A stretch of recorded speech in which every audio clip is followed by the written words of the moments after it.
Hey, it's Eric Fiorello again. We finished our workout pretty much for the day. When I was on Carl's show, I was on December 17th on Superhuman Radio, and we talked about, among most everything, we talked about the dead stop method, which is the dead stop squat. We got into other things about dead stopping, but we're going to concentrate on this because I'm going for a big lift within the next 7 months and getting ready to go back to Iceland and lift the Husafell stone. So I just want to give a couple quick pointers out because I have gotten requests from people. I've got phone calls, and I just want to give you a little bit of a heads up on if you want to get started with it. But I want to caution you before you do, either get someone who's done it to help you if you don't have if you have questions, and go in with an air of caution because this stuff is the most severe stuff you could ever do. I don't care how good of a squatter you are, you want to start fairly light with this and work in. So the first thing we want to do, obviously, is we want to have a power rack. As you can see, this thing is a beast. I've got another one here disassembled and another beast over there. This will save your life. You want to have this because I would not start any type of program, you can't, without this. So, you want to have a good quality, heavy-duty rack. The holes here, 3 inches total. You want to go like that. Obviously, you want to have the rods that come with it. We have another set of rods because we like to do isometrics, which we'll get into another time. For me, I had someone, basically I got into a parallel position, we marked it, and at number 12 pin, this is where I'm parallel, where I come up just a hair below parallel.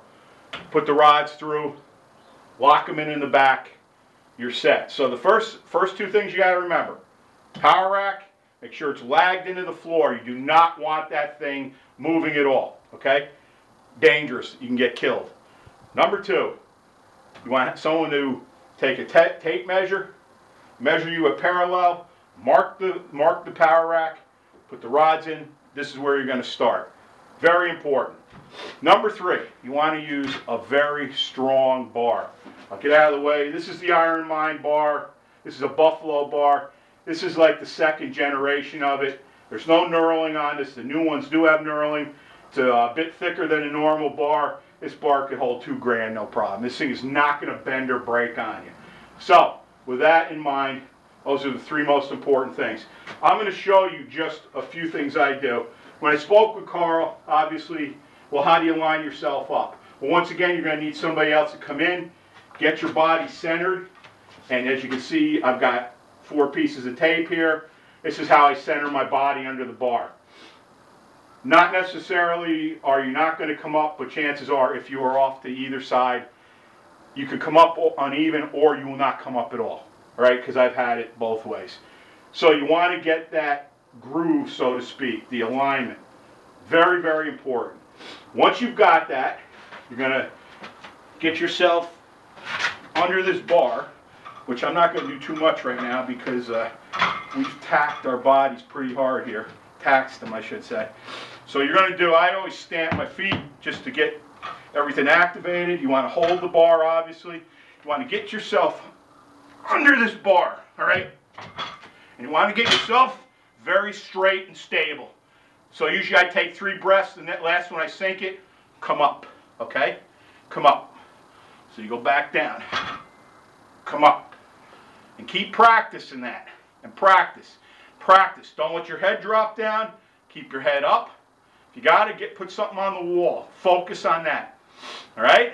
You can shrug it if you want. That's a Heiss shrug. Most people probably don't even know what they are anymore. J.C. Heiss, go and read about them. So we're going to go down again and up. All right?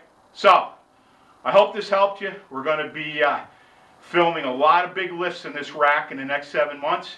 I'm also in the process of writing a book, and we are going to have an MP4 out on all this. So if you want to try this stuff, you wait and see as we lift stones. You're going to see how this translates to strength and power like nothing else. And you want to talk about speed? I'll show you some speed too. This stuff is the best. So never sell yourself short. Remember the word, the will. The will to get it done. Thanks, and we'll be talking to you again soon.